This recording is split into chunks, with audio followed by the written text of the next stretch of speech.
And we are back. Welcome back to the Champions League prediction series. It is time for a full week of European football for the first time, which means we're going to be bringing you 6 different videos over the course of the next few days as we cover all 54 games in Europe this week. This is going to be the first of my 2 Champions League videos. The second will be coming tomorrow, and then we will have our first Europa League and Europa Conference League videos on Wednesday, wrapping it up with the other half on Thursday. Now, if you guys think that's not the best way of doing things, let me know. I might put a poll up on the community page as to how you guys would like to receive all of these, because like I say, we're going to have to do 6 separate videos to cover all the different time slots. So whether you'd rather I did that 2 videos Monday, 2 videos Tuesday, 2 videos Wednesday, whether you prefer me to do 3 like half-hour long videos, or how I'm doing it this week, keeping it the way I'm doing it this week, let me know, because it's going to be really tough otherwise to figure out the best way of doing this.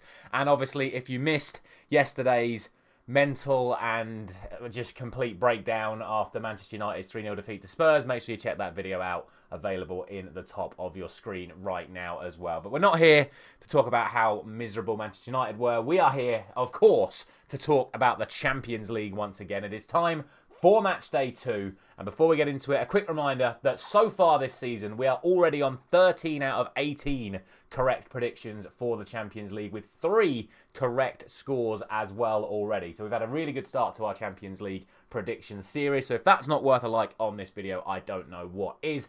And of course, while you're down there, if you haven't done so already, please do subscribe to the channel, because as I've already said, we are covering every single game in Europe over the course of this week. So make sure you are subscribed so you don't miss out on any of the other 5 videos we have got covering the remainder of the Champions League predictions and all of the Europa League and Europa Conference League predictions. And without any further ado, let's get into it. Matchday 2, day 1 of the Champions League, and the first of the early kickoffs sees RB Salzburg staking on Stade Brestois. And to be honest, look, it's a tricky one this, because Salzburg lost 3-0 to Sparta Prague on the opening day of the Champions League on match day 1, and Stade were able to beat Sturm Graz on the opening day, and they're another Austrian side. But not only that, they're the Austrian champions. So for Stade to now go to take on Salzburg, who in theory are not as good as the side that they beat on match day 1, you would have to consider that they are the favourites going into this one, especially when you consider that Salzburg did lose 3-0 on match day 1 as well. The only thing for me that stands against the French side getting the victory is that they've not got a single point. They have lost every single away game so far this season, domestically and, well, just in cups and in the league. And they've only scored 1 goal. So this is a game that they probably feel like they're going to have to win to prove that they can do anything away from home. But I also think it's a game they should win, because, again, in theory, this will be the weakest side they've played away from home so far this season. But we shall see. It's going to be an interesting one, but I am just going to edge it in favour of Stade Brestois. I'm going for a 2-1 win for them over RB Salzburg. But we will see. The Austrians will be looking to bounce back from their disappointing match day 1. Be an interesting one to see how that goes. Next up, the other early game sees Stuttgart taking on Sparta Prague, who, as we already know, were the side that won 3-0 in their opening fixture, beating RB Salzburg. Stuttgart, despite some would argue being the better team in that opening game against Real Madrid, were on the receiving end of that 3-1 defeat. So interesting once again. The only thing I would say again in regards to Stuttgart is they then backed that up by beating Borussia Dortmund 5-1. And that is no mean feat. To beat another Champions League caliber side within the Bundesliga 5-1 is a really, really strong performance from them. So for me, going into this, even though Sparta did win 3-0 in their opening game, for me it's got to be Stuttgart here. I'm going to go for 3-1. They always tend to concede, do Stuttgart, and Sparta always tend to score, so I'm going to give them a goal. But ultimately, this should really be Stuttgart's game to lose. On to the 8 o'clock kickoffs, and what a cracker of a first game we have here. It is Arsenal taking on Paris Saint-Germain. And if we're being honest, both sides underperformed, in my opinion, in their opening game. Arsenal drawing 0-0 with Atalanta, being salvaged by that double save from David Raya.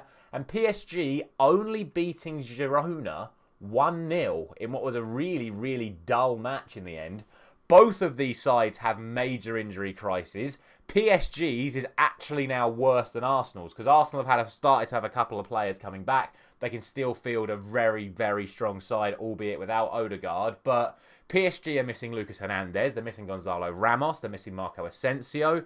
They're missing Nuno Mendes. Potentially, he could be back. They're missing Vitinha, and they're missing Kimpembe. So that is arguably 6 first-team players unavailable for PSG, whereas Arsenal realistically are only missing Odegaard as someone who would legitimately start for them going into this. So it's another really interesting one, and I was reminded last night by one of my Arsenal mates that even though Arsenal have a very good defensive record, it's actually a good away defensive record and not a very good home defensive record. So I'm going to give PSG some goals, and yes, I said goals because they do tend to still score pretty freely, but I still think Arsenal should win this, especially against a much weaker PSG side.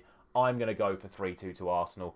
I could have gone for 2-1. I nearly went for 2-1, but I like to show a little bit of flamboyance every once in a while. So I'm going to go for a 3-2 win to Arsenal, and we'll see how that one goes. Speaking of injury crises, we now move to Barcelona taking on Young Boys, and Barcelona's growing injury crisis was made even worse when Marc-Andre ter Stegen has now been ruled out for the entirety of the season, so much so that it looks like today they're going to announce Wojciech Szczesny out of retirement to be their new goalkeeper. I don't believe he can be registered for the Champions League, though. Anyone who knows how the rulings work around that, because you're supposed to name your squad. So I don't think he'll be allowed to play in that, but he should be allowed to play in La Liga. I don't know. If he can play in the Champions League, he'll certainly be able to play in the latter rounds, but I don't think he'll be able to play in the group stages. We shall see. Irrelevant of that, it's just another injury for Barcelona where they've already got the likes of Gavi, De Jong, etc. out for a long periods of time. They also have Garcia suspended because he got sent off in their defeat to Monaco in match day 1. Young Boys were well beaten 3-0 by Aston Villa in their opening game, and with the greatest of respect to Aston Villa, I think even now people would still consider Barcelona to be a much bigger team and much better team than Aston Villa, although the gap has certainly closed quite a lot. So with Barca now at home, Young Boys using 3-0 at home against Villa, I don't think many people are going to be surprised when they go for a 4-0 win to Barcelona and say it probably could be even more. I could have given Young Boys a goal, but Aston Villa's defensive record was shocking. I gave them a goal there and it didn't happen, so I'm not going to give them a goal here either. That then brings us to Bayer Leverkusen and AC Milan, another mouth-watering tie here provided to us by the new Champions League format. It was a 4-0 victory for Bayer Leverkusen in their matchday 1 game against Feyenoord, and they've backed it up with a 1-1 draw away at Bayern Munich at the weekend. So fair play to Leverkusen for that. They're maintaining their good, solid run of form under Xabi Alonso. AC Milan were, in my opinion, completely well beaten by Liverpool in their matchday 1 game, and it was a 3-1 loss, but it could have been a lot more if it wasn't for the woodwork and some good goalkeeping.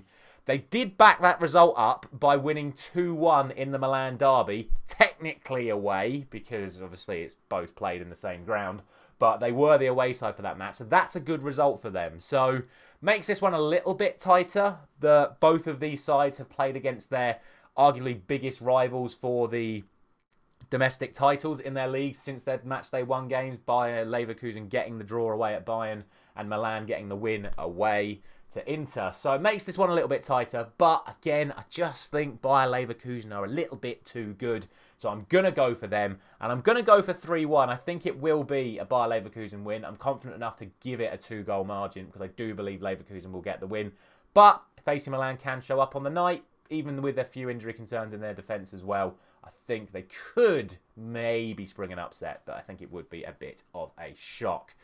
Keeping it in Germany, we now have Borussia Dortmund taking on Celtic, 5th in the Champions League table, taking on 2nd in the Champions League table. Yes, Celtic are 2nd in the Champions League out of 36, which is incredible for them, considering that realistically they're probably not going to make it through the group stages. But they did beat Slovan Bratislava 5-1 in their opening match, which is an incredible result for them. And obviously, speaking of 5-1s, as we've already mentioned, Dortmund just last week lost 5-1 to Stuttgart. So there is some little bits of momentum that you could put in Celtic's favour.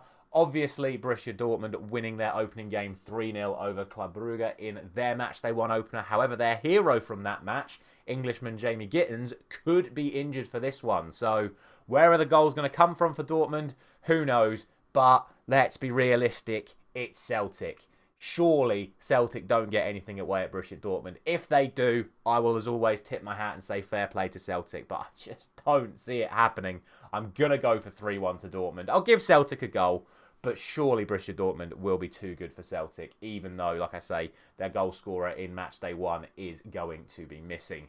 That then brings us to Inter Milan taking on Zvezda. Now, again, Inter Milan, not on the best run of form at the moment. However, form is something that you can judge more than just the results, because even though it doesn't look great, drawing and then losing to AC Milan, that draw was away at Manchester City. So a very good result, in my opinion, for Inter Milan. They played well in that game as well. Red Star, I mean, well, it depends what you want to call them. Red Star Belgrade, Zvezda, take your pick. They were beaten by Benfica on Matchday 1, but they did put up a pretty decent fight. It was a 2-1 defeat for them at home in the end.